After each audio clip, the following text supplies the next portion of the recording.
Olá, olá pessoal, bem-vindos.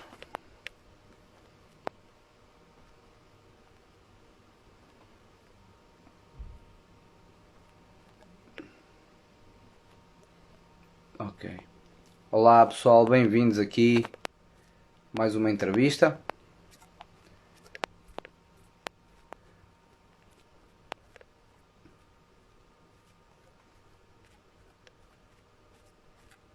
Ok. Olá, olá tio Delfim, Ivo Pinto, olá. Hoje vamos ter uma entrevista com o Frits Damrow, que é professor da Universidade de Artes de Zurique. Aí está, Guilherme Laranjo, Frits is here already, so...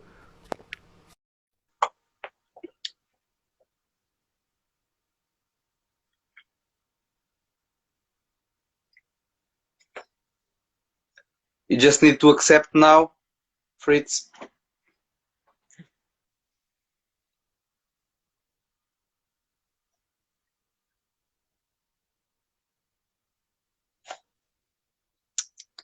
Okay. Let's see. Fritz, I will invite you in and you have to accept that, right? So I will do it now. Well, not now. Fritz. Okay. Fritz, I will invite you in now and you just have to accept that. Just a second. Now.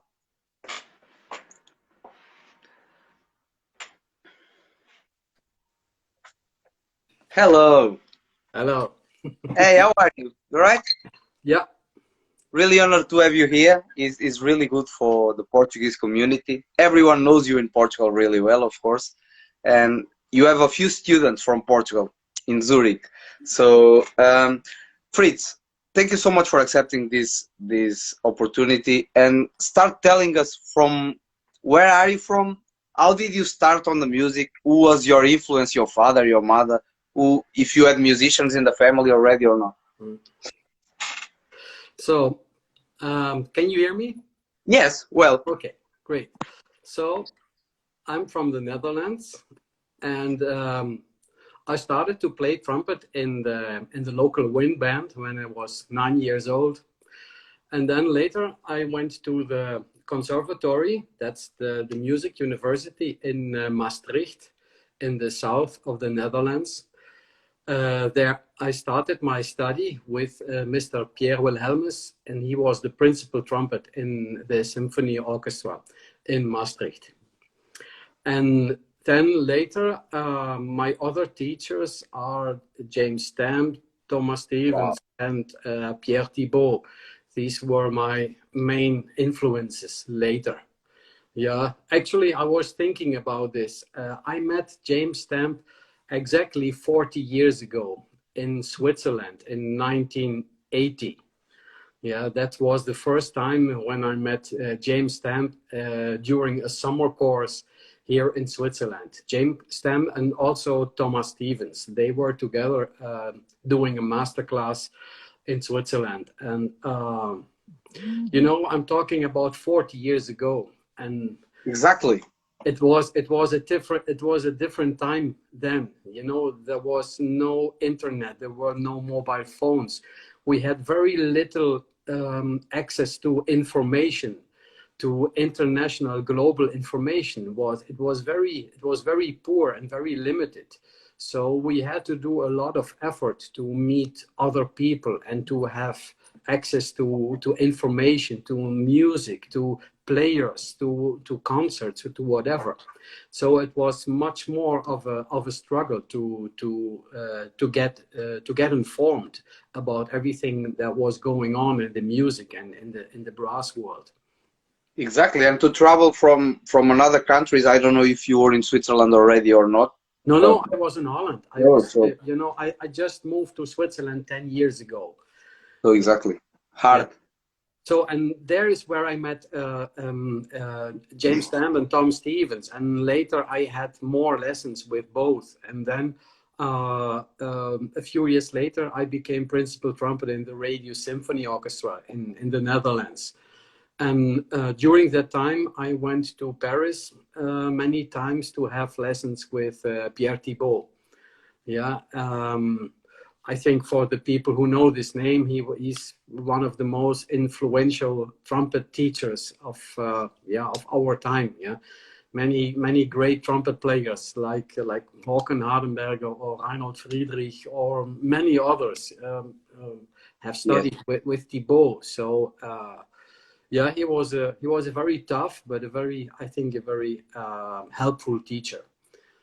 Yeah, and But what do you mean by tough? It was hard with the students? yes, All extremely. right. It was Okay. very hard. Yeah. Okay. It's So good to know because we just know some of that people as a legend, you know. So we have no idea how hard it was for you to have lessons. So it's good to know. it was hard, but you know, his hard method, it was a good preparation for being in the musical scene, in the professional scene. Yeah, so I remember that Håkan Hardenberger, he once said, if you survive Pierre Thibault, you will survive any situation in the musical field. Yeah, and I can understand. Yeah, that's absolutely true. He was very hard and very direct, but he was also very helpful. Yeah, for me, he helped me a lot, and you know, sometimes it's good to have a teacher who kicks your ass and who makes you move on. Yeah, Yes. and although I don't want to teach in that brutal way, it was sometimes a little bit brutal, um, but that's not the way I want to teach. But you know, my students know that I also can be tough and I can be very, how can I say, to the point and direct if it needs to be. Yeah, if you want to become a professional musician, you have to fight for it and you have to go for it and you have to sacrifice a lot and you have to be extremely motivated. Yeah, and if I see in my students that there is some motivation missing and some energy missing and they don't go as fast and with the energy they should show, then I can become very upset and very, yeah, sometimes very angry with the students. But Yeah. it's only because of the reason I want to help them. I want them not to lose any time. I want them to move on. Yeah, because it's so important to keep it going. Yeah, Yes. and I think we have the examples of the really successful players, and I'm sure that all those successful players, they worked extremely hard to achieve what they have achieved nowadays. Yeah, it's not only talent. You know, talent is only a possibility if you don't. Exactly. Yeah, and I think the more talent you have, the harder you have to work. Yeah, to change this talent, these possibilities, into really a high level of playing. Yeah, so talent only is absolutely not enough. There are a lot of talented players, but because they are lazy, they never will achieve a high Exactly. level of professional playing. Yeah? So and on the other hand, there are maybe not so talented musicians, and they work extremely hard, and they achieve many times more than the so-called talented boys who are maybe a little bit more lazy. Exactly.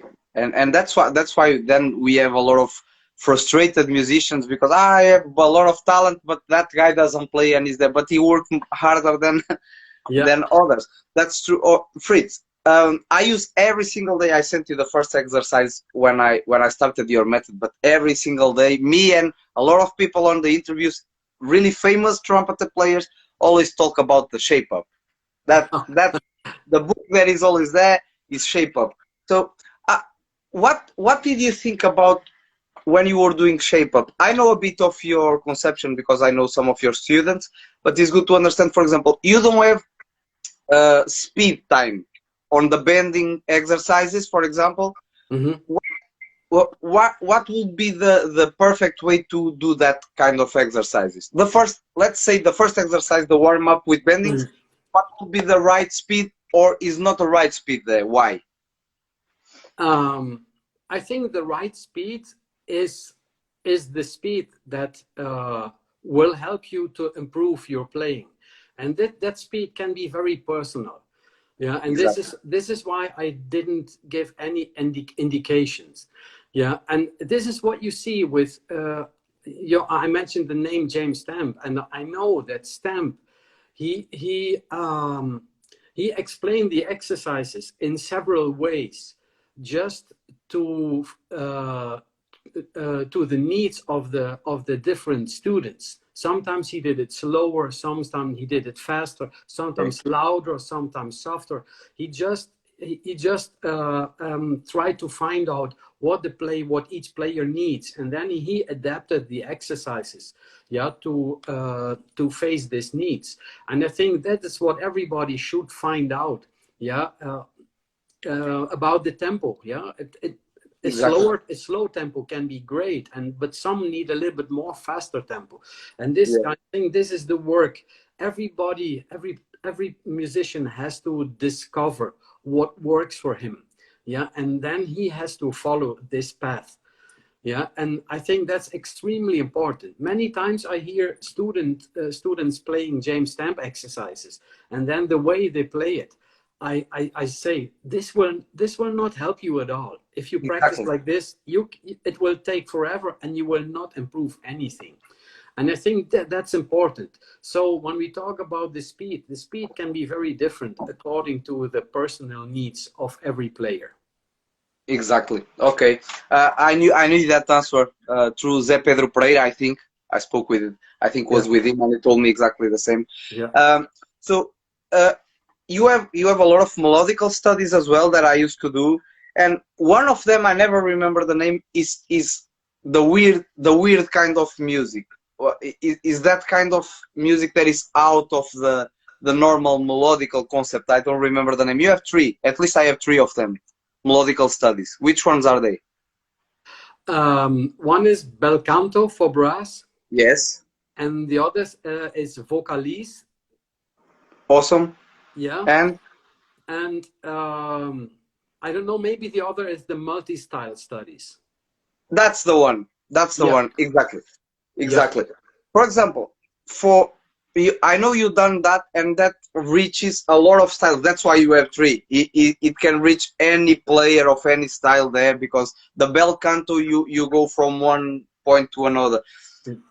To a student, so of course you have an idea of a perfect student when you have auditions. You know what you want to hear, you know what you want to listen. What should they have a look on your books before they try to be your students, to know you better and know, because that of your studies, when I play your studies, is like if I'm going to your mind, because I can see your concept of musicality on that lines, because you done them, you know what I mean? So I think that's important. Do you think that can be important for a student? yes. I think so. You know, the goal of these books was to offer the student some how can I say, um, some access to improve their playing skills using musical context. Yeah, Yes. not only, you know, you talked about the shape up. The shape up are really basics, are really fundamentals. You really, like, you can say they are boring exercises. Yeah, I think they are the most funny on the fundamentals.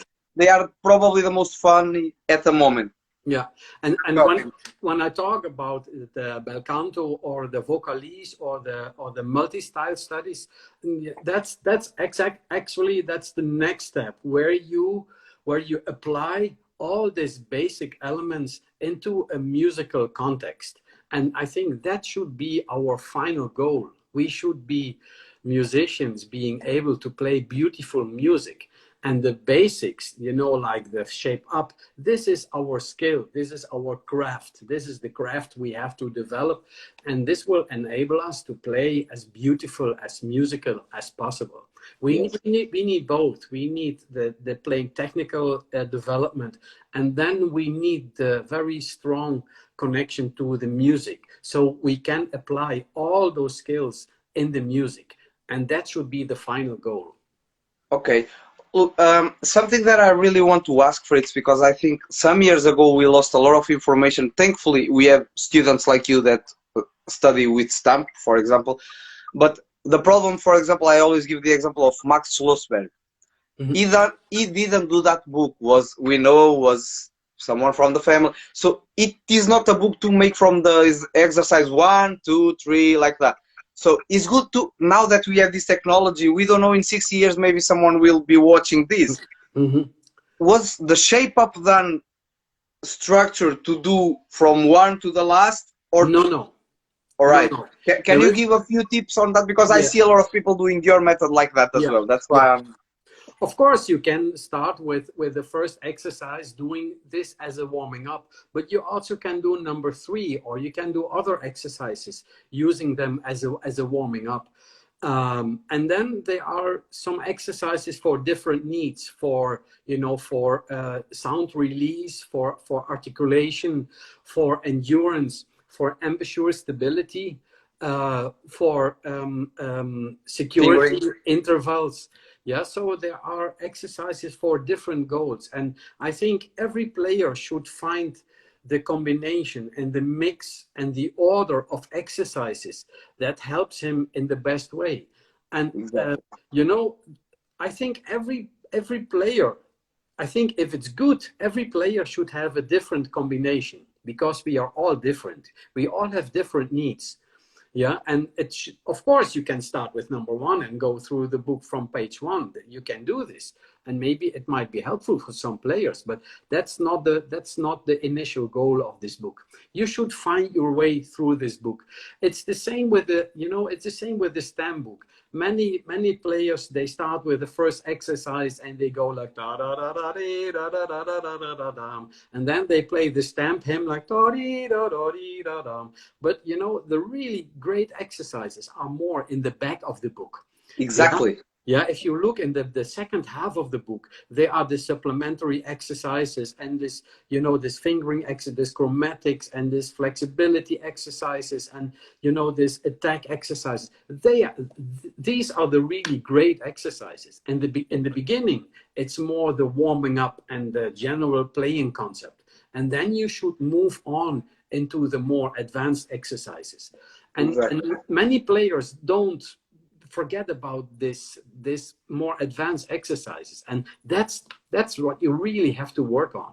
And I think also in the shape up book, you can do number 1 or 3, which are really nice, I think comfortable warming up exercises. But then Yeah. you should move to the more advanced and the more difficult ones to improve your playing skills.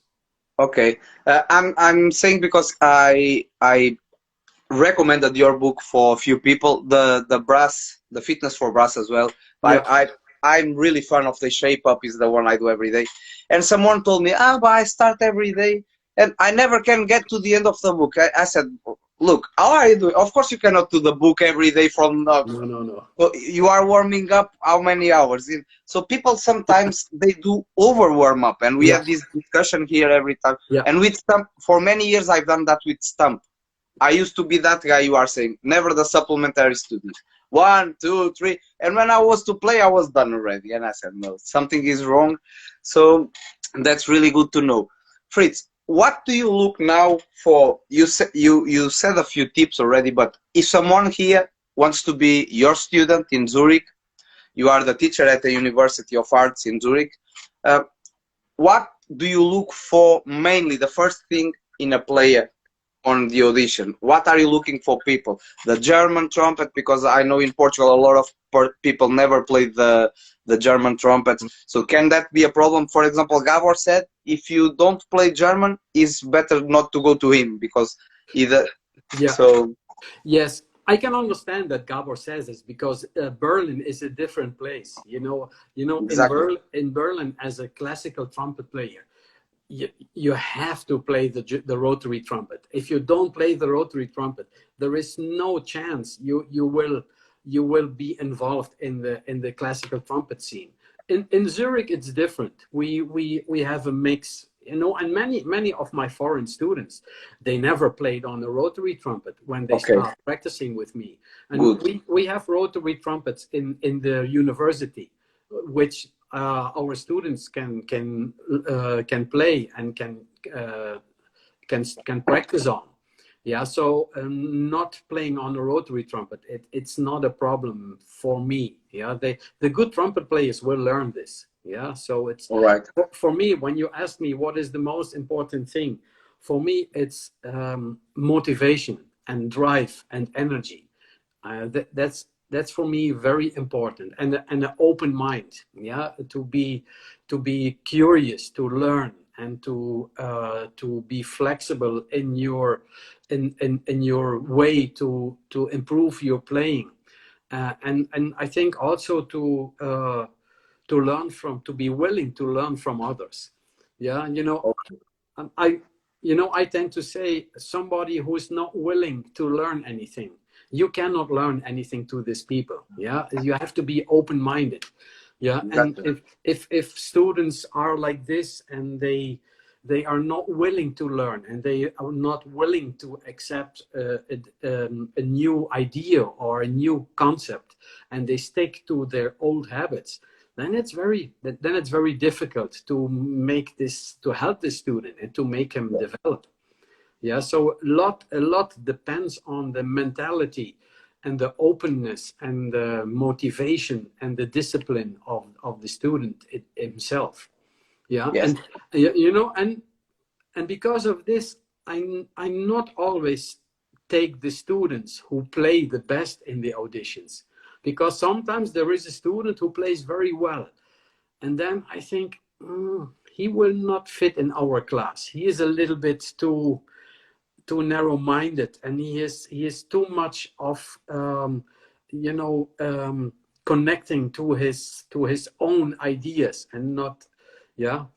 Yes. Also, what I like to do, that I always invite the candidates to have some lessons before the entrance examination, All right. so we know each other. The student can learn, he can see what my method is, what my concept is, what I expect from my students, and I also can somehow test the flexibility and the openness and the motivation of the students. And I think that's very important, because when I start with a new student, we should be a very efficient team. We should trust each other, and we should believe in each other, that we can Yes. that we can really can achieve great goals and great results, the two of us. But it needs two to have a good result. Yeah, and I think because of this, the combination between the student and the teacher, it should work. There should be a connection. There should be a chemistry. There should be, trust and open-mindedness and respect. And without these, Absolutely. without this items, nothing will work, I think. Absolutely. So, well, I have a lot of friends from Netherlands, and I play a lot in Switzerland every year. So about at least 15 times is the country I go more. Mm. And I know the culture, but I also know the mentality. So what I will ask you now, this channel is a lot about um, being human more than a great musician. So that's why we have this, to give a good mentality, to start cleaning, because my generation compared with yours, uh, we got in a bad situation, people stepping on each other to grow up on music, and that's annoying, that's ugly. So do you think that is really important? You said to be on your class, to be a good man first, respect others, respect the colleagues, and you play every style. For example, I know you play jazz as well. You like to to play any style. So do you feel that in Zurich is that little war that is everywhere between jazz and classical? Ah, that guy plays jazz, so he's not a player. That guy plays classical. Do you think it steals this kind of mentality? I must say I never experienced this kind of mentality. That's good. Uh, That's good. I think I think the younger generation, like you, Luis, and many others, I think the younger generation has become much more open-minded than many years ago. You know, when I was a student, you know, I'm talking about like 40 years ago, you know, it was a crime to play jazz or to play, you know, to play pop music or folk music or whatever. You know, it was a crime. It was forbidden. It was Yes. absolutely, you couldn't do this. You know, as a young player, I played a while in a big band, yeah, because I wanted to learn about, you know, the timing, the interpretation, and everything about this big band style. But you know, I was very afraid that my teacher would find out that I was doing this, and Yes. I think if he would be extremely angry with me. Yeah, and I think this has changed. Yeah, I think the younger generation is more open-minded and it's more flexible, and I think that's a great achievement. Yeah. All right, exactly like that. In Portugal, is not that different yet. That's why I'm asking. I Oh know yeah. here in England is like you, we don't feel that, and in America, but in Portugal, it still a bit of that Yeah. kind of Yeah. friction, and it's really good to know. I will make you a question. I have a great friend that is a great friend of yours as well, and I will take just a mouthpiece here, Antonio from AR Mouthpieces. So I play with AR, you do as well. Can you help me because he's a partner on this channel and it's really good to have someone like you saying why you play with this, what you feel, if he's good or not, because you cannot imagine how many dozens of people is texting every day about these mouthpieces now because of the shape, Yeah. of course. But why do you think they are good? Um, You know, I played on traditional mouthpieces, you know, since 1.5 years ago. And then I was in Bologna in Italy. I was doing a master class, and some students of the conservatory there, they sounded really well, and I, you know, I noticed that they all played on the same style of mouthpieces. And then I asked, what is this mouthpiece you're playing on? And they said, yeah, it's like a AR resonance. And then the teacher of the student said, I have a couple of mouthpieces and I can bring you tomorrow and you can try them. So that's what he did. And then and the next day in the master course, I tried this mouthpiece. And from the very first moment I played on this mouthpiece, I was really impressed about the ease of playing and how comfortable it felt Exactly. on the rim. And then afterwards, I contacted Antonio, and last summer, I was in Lugano. I was doing a course in Lugano, Ticino Musica. And then at the end of this course, I drove to Torino, yeah, to Antonio's place, to his atelier. And before he already sent me some mouthpieces to try. Yeah, and then I went to his place, and he made some new backbores, and we tried different things, and so he fine-tuned especially some backbores for me. um, I think what is special about these mouthpieces is that he starts choosing the right backbore. Yes. He doesn't start choosing the right cup or rim or whatever. He starts on the backbore because Antonio says if the backbore fits your playing, your airflow, if you can find the balance, the resistance balance with the right backbore, the right shape, because he has about 10 different backbores. Yes. And even this 10 different backbores, he changed a little bit. The cylindrical part in the backbore, he changed it a little bit until we found the right combination for me. So Antonio says, if you find the right backbore, then the cup and the rim is not a problem anymore. Yeah, Exactly. yeah. And he says many trumpet players, they always think I need a different rim, I need a different size, wider or more narrow, or I need more edge or whatever. He says that's the result. We feel uncomfortable on our lips, but the reason why, he said, it's the backbore. And and you know, actually, it's a little bit hard to believe, yeah, as a traditional player.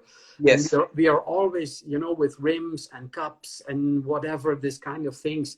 And I think he's absolutely right. If you find the right backbore, then the cup and the rim is no problem. I just play on a C, a large C cup, yeah. So All right. large rim C, a LC. Yeah, the LC, and I play on a 42, yeah, so 4.2 Right. millimeters.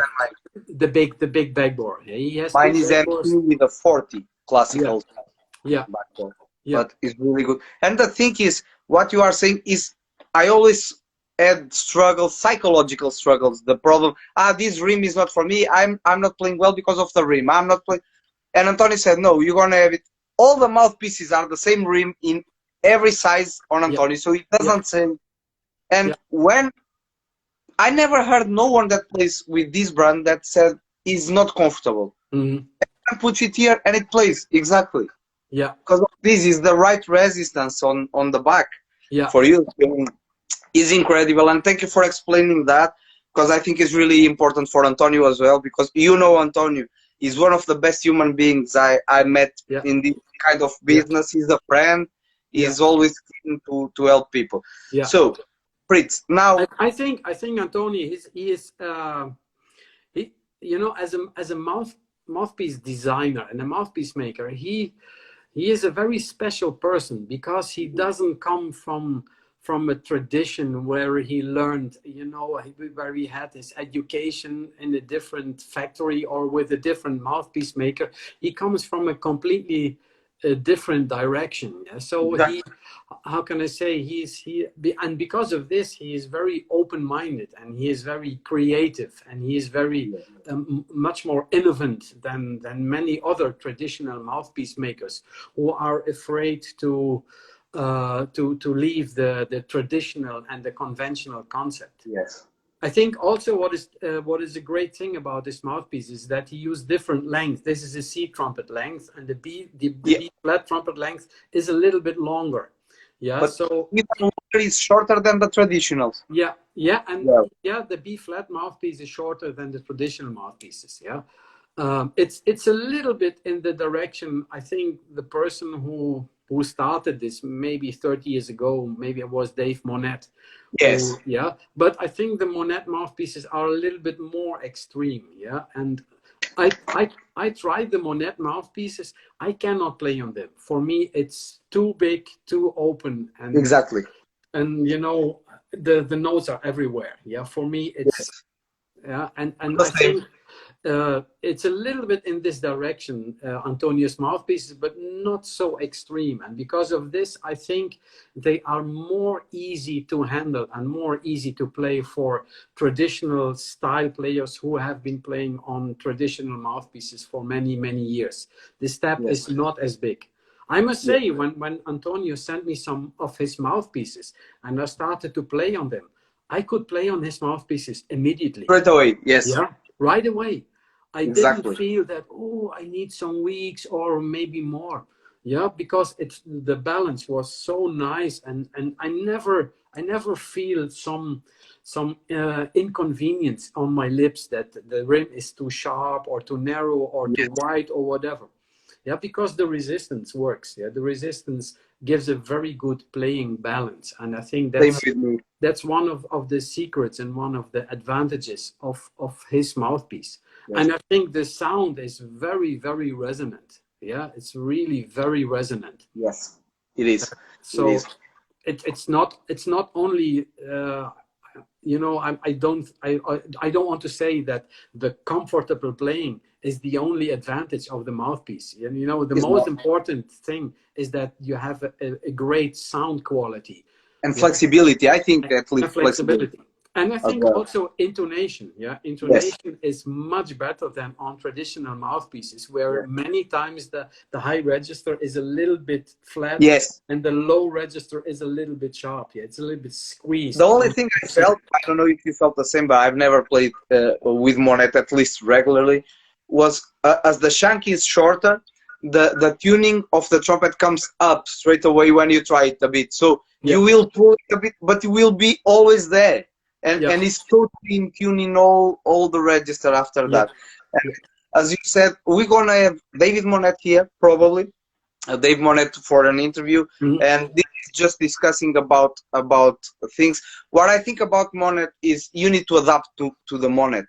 You need to adapt yourself to the mouthpiece. And Antonio works the opposite. The mouthpiece needs to adapt to you. Yeah, So he makes it for you. That's it. When yeah, he asked me which trumpet do you play, and I said this. Which style do you play this? And he said, so this is the mouthpiece. And I thought, this guy is crazy. I don't know him.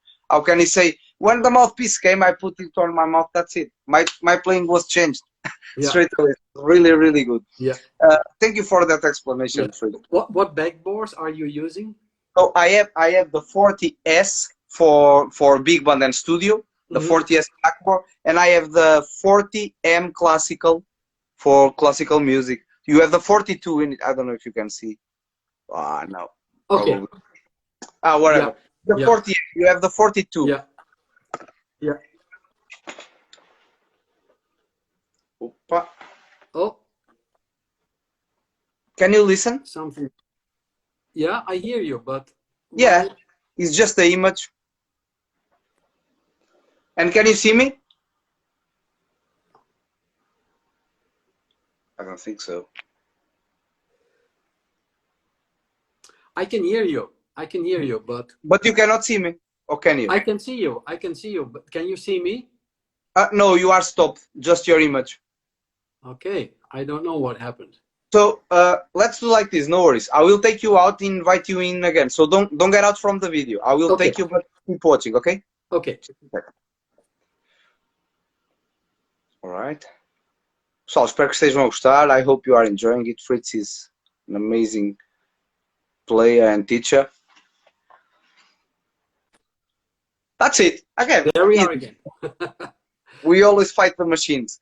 So Fritz, now advices for people Mhm, struggling. For example, something that I struggled a lot was my create the balance here, right? mhm, Sometimes we think the articulation, so the mouthpiece. No, sometimes it's the balance here. It's mhm. the this. Yeah. What do you recommend as a healthy routine to, for example, Caruso, to put this in place? We are talking about to create the real base of the Mhm. trumpet. What do you recommend for the Yeah. youngest people? Yeah. You know, it's funny you mentioned Caruso. Actually, now in the last weeks, I have been focusing on Caruso a little bit more. I did this many years ago. I did some Caruso's practice intensely, and now and then I left it a little bit. Now in the last weeks, I'm doing a little bit more Caruso. Also because with one of my students, I gave him a program to work on, a Caruso style program to work on. Um, I think, like I said about the James Stam book, there are so many Caruso exercises. I think we know the book, this musical calisthenics, this book with the exercises. There is a second book.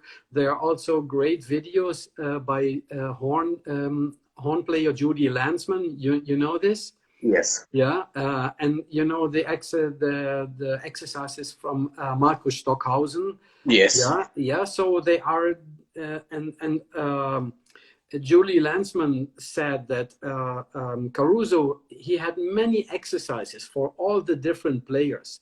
Yeah, so everybody has a different experience with this Caruso exercises.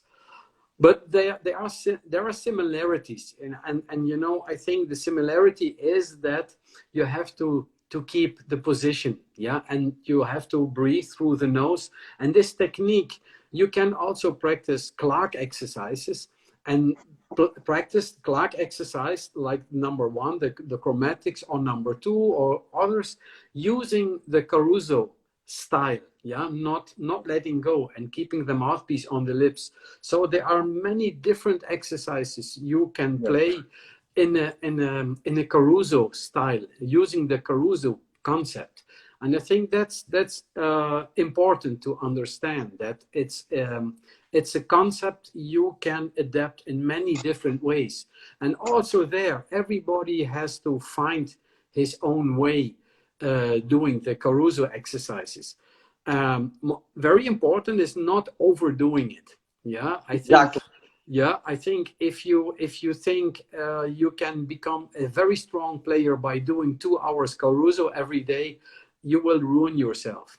Yes. Yeah, you know, this Caruso exercise, it's like a very strong medicine. You know, if you take 1 pill, it will make you better. If you take 2 or 3 pills, you will kill yourself. Done. All right. Yes. Yeah, That's but really good. I think if you do it in a smart way, it can be really very helpful.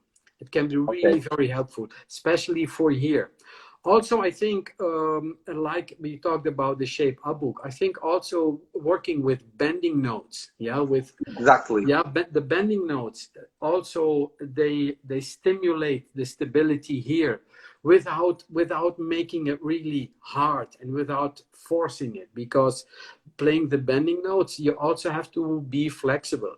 You have to be very active with your airflow, yeah, and the lips should vibrate very freely. So by moving the notes down, by bending the notes down, you need stability here, a good airflow, and flexibility in the middle. And I think this is something we need in every situation. We always need the stability, active airflow, and relaxed, vibrating part of the lips. Yes. And I think the bending notes, they practice this in a little bit more intense and a little bit more exaggerated and in a little bit more specific way. Yeah. And I think, yeah, you know, I saw a video of what's the name of this guy? He's selling trumpets in ACB in United Trent States. Austin. Trent Austin. Yeah, Trent Trent. Austin. He Yes. also has some educational videos about practicing. Yes. Yeah? And he was telling about Caruso, and he's doing this. I think the second exercise in the Caruso book, but he's doing this also with bending notes. Yeah, and he's doing this with minimalizing the pressure of the mouthpiece. He's taking the mouthpiece almost away and playing in a half bus. So he has a special way of doing this Caruso exercises, but it was very helpful to him. Yes. And I think that's a great example how to find your own personal way with the information, with the material in the books. But you know what we find in all the method books, no matter which book it is, it's only one idea. It's like a proposal. It's like a suggestion. We have to fine tune, and we have to personalize it to our own personal needs. And I think that is very important for every student to find out how, in which way can I change or can I adapt the exercise so it really fills my needs, and I become a better playing by doing this. And Yes. we are all different. We all need different variations. Is one exercise on the shape up, for example, that I will tell you. I was with a big problem a while ago. I started changing my playing when I changed mouthpieces. So my concept, I stopped overblowing, right? Which was good, but my tongue was blocking my throat. So my throat, I was playing like this instead of open. Do you know the exercise you do, the flutter? Yeah. Yeah. I started doing that instead of the flutter, singing. Playing and singing, because when you are singing and playing, your throat opens. Yeah. It was my cure. 2 weeks doing every day 5 minutes, and that's it. It's going. Okay. So I adapted that to myself, and some people, some people doesn't know how to fight. I'm sure. I don't know if you agree with this. For example, Arban. Everyone in the world, every player does Arban. But if we play Arban with the concept of 200 years ago, it doesn't make much sense for nowadays. You know? That's why we have new versions from Alan Visuti, Thomas Houghton. Yeah. With it's important to make it actual, isn't it? Yeah. Absolutely, you're absolutely right. Yeah, I think we always have to update, and we always have to actualize the methods. Yeah, and that's absolutely true. Arbon is a great school, but is a great method. But if we play it in the same way like 150 years ago, it's stupid. It's stupid. Yeah. Doesn't make sense. And it was made for cornet, which is another problem, and some people forgets that as well. Yeah. So some things need to be different. All right. So talking about now projects, you have music everywhere on Spotify, so people can find you if they search for you. Amazing albums. So, but do you have new projects to the future, like recordings, playing solo with orchestras? We know with the COVID-19, everyone is on the balance now. So, but you had something planned? Yeah, you know, as you say, all my activities have been canceled even until the end of the year.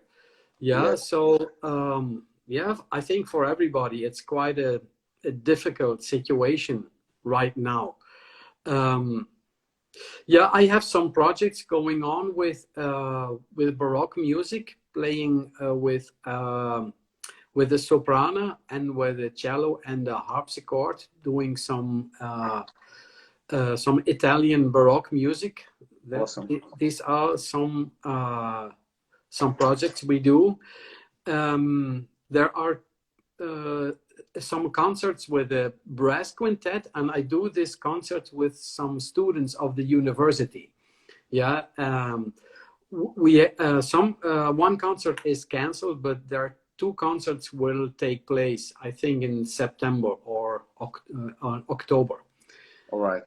Yeah. So yeah, mainly I'm focusing a lot on my students now at the moment. Yeah, with this online teaching. Yeah, there is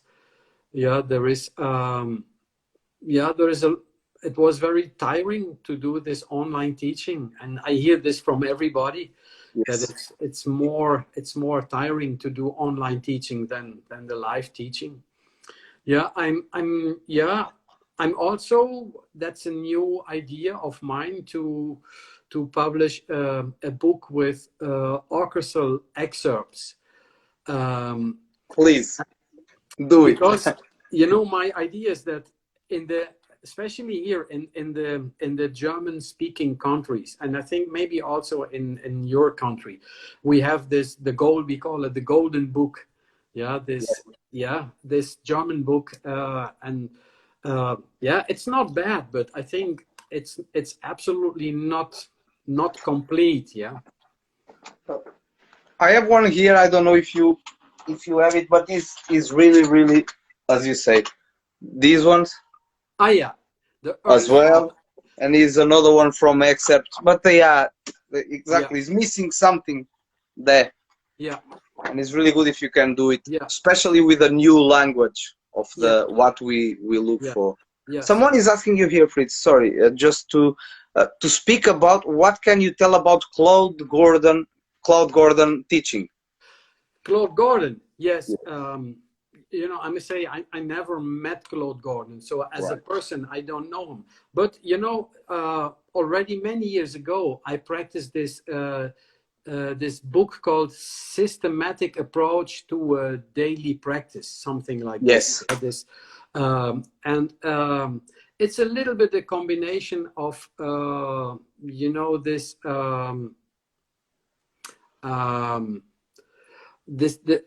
Please help me, this other book with the monkey on top, the Monkey. Yeah, Maggio. Maggio, yes, Louis Maggio. Sorry. Yeah. So this Claude Gordon exercises, they are Yes. a little bit related to the Maggio, yeah, to the Yes. Louis Maggio exercises. The combination always moving into the pedal notes with chords and with scales and growing up. I must say this book helped me quite a lot. Yeah, because this book, Systematic Approach, it has 52 lessons, and it's meant that you can practice every week one lesson, and then in 1 year you can run through the book. And yeah, maybe somebody needs a little bit more time, but it somehow it gives structure to your practice. Yeah, you can follow a concept, an idea. Yeah, and I think, and there are also exercises related to colon, to lip flexibilities, and there are he also says now play Clark second and play all the A's with a third valve as a different idea for fingering. Yeah, so I think it can be a very helpful method. Absolutely, like also the Maggio, yeah, many methods can be great. Yeah, we talked about stamp, we talked about Schlossberg. Yeah, Schlossberg, I think Schlossberg is, for me, Schlossberg is the original. Yeah, the original. Many books like the stamp book, or like even like Clark exercises, or many different books like Louis Davidson, or many books, they come from the Schlossberg. Yeah. Yes. And I think if people want to know more about Schlossberg, there is a very interesting video on YouTube by Thomas Stevens. Exactly. And during the Chosen Vale festival, he's doing a presentation about Schlossberg and about the connections from Schlossberg to Vacchiano, to Louis Davidson, to many other players. That there is a relation from Schlossberg to Vacchiano. You were a Vacchiano student, were you? Sorry? Did you study with Vacchiano as well? No, not me. But Thomas Stevens, he studied with Vacchiano. Right. And Vacchiano studied with Schlossberg. So yeah, there is. Yeah, and I also remember that with Tom Stevens, we did a lot of Schlossberg exercises. Yeah, and also Stevens, he changed the exercises a lot, because he said, Vacchiano said you had to practice like this. Yeah, and because also the Schlossberg, it's an idea. Yeah, and also there. How the book is organized, it's a little bit, long tone studies and chord studies and articulation and intervals. Yeah, but you should mix it up. You should practice from every chapter. You should practice and make your own combination of exercises. Exactly. Yeah, and also changing rhythms and changing dynamics.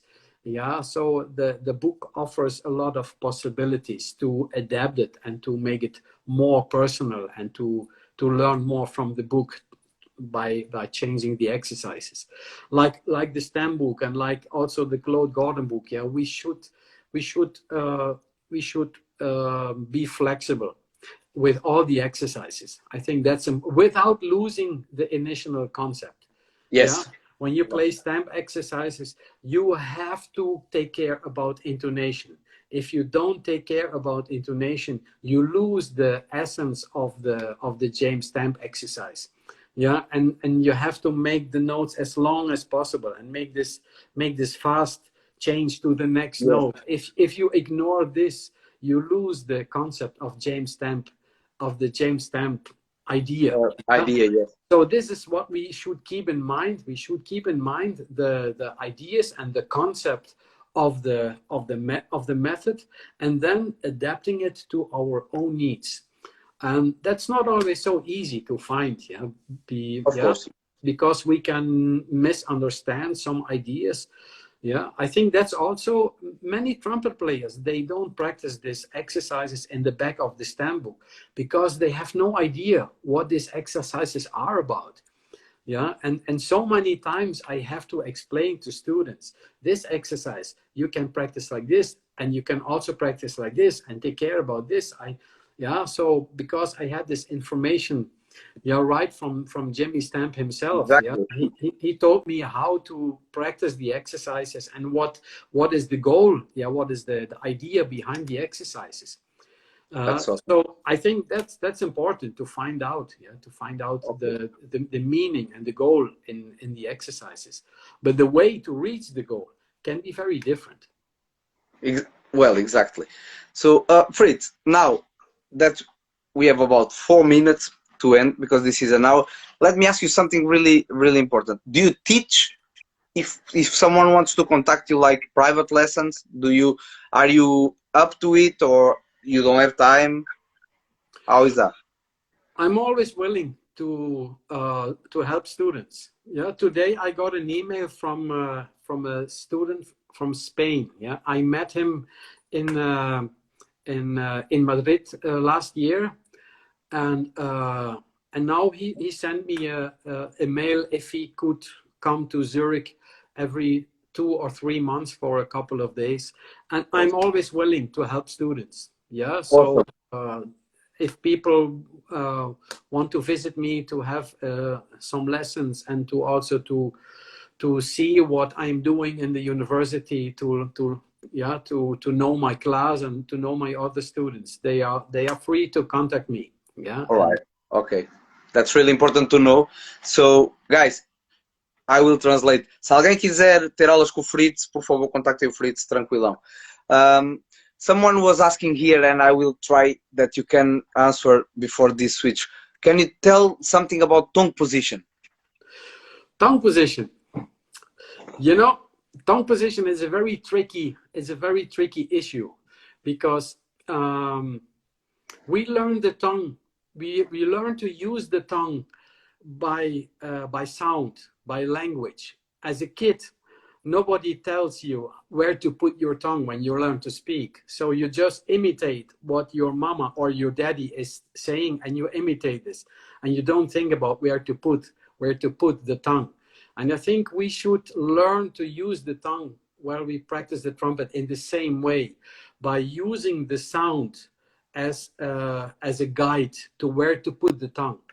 Because as a teacher, I cannot see where the tongue is. And maybe somebody says, I touch on the roof or the edge between my teeth and the roof of my cavity, but you cannot check. You cannot check, yeah. And I think we have different shapes, and yeah. So go by the sound, and don't be analytical about tongue positions because it can be very confusing. Be careful with tonguing positions. Of Yes. course, you can say when I go to the upper range, I try to say ti ti ti ti ti ti. I go Yes.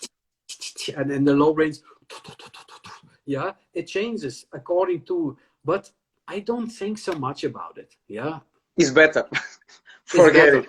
It can Yeah, be a problem. yeah. Yes. Don't create problems if they are Yeah. not there.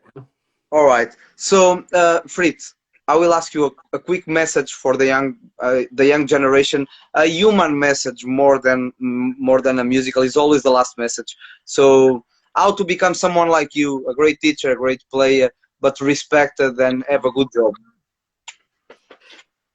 I think very important for every musician is that we should be aware that music has extremely strong power. Music is very powerful. When we play the trumpet, we can play the trumpet everywhere in the world, and people understand our language. Yeah, and I'm saying that, and because of this, to my idea, music is the strongest language. Use it in a good way. Use it in a way for communication. Yeah, try to show people how beautiful the trumpet can be, and also to connect with many other players. I think this strength of music and also it's such an enrichment in our lives to be musicians and to learn about music and to connect with all the other great musicians all over. Oui. It's great to be a musician. For me, I'm very thankful that I chose this direction. All right. Fritz, thank you so much. It was an honor for me, for everyone. I will post this on YouTube and Facebook after, and we'll send it to you, and I will Okay. talk to you in private then. Thank you so much. God Okay. bless you and your family. Be safe, and Thank see you you. soon for sure. All the Bye best. bye. All the best to everybody. Bye bye. Bye. Thank Bye. you.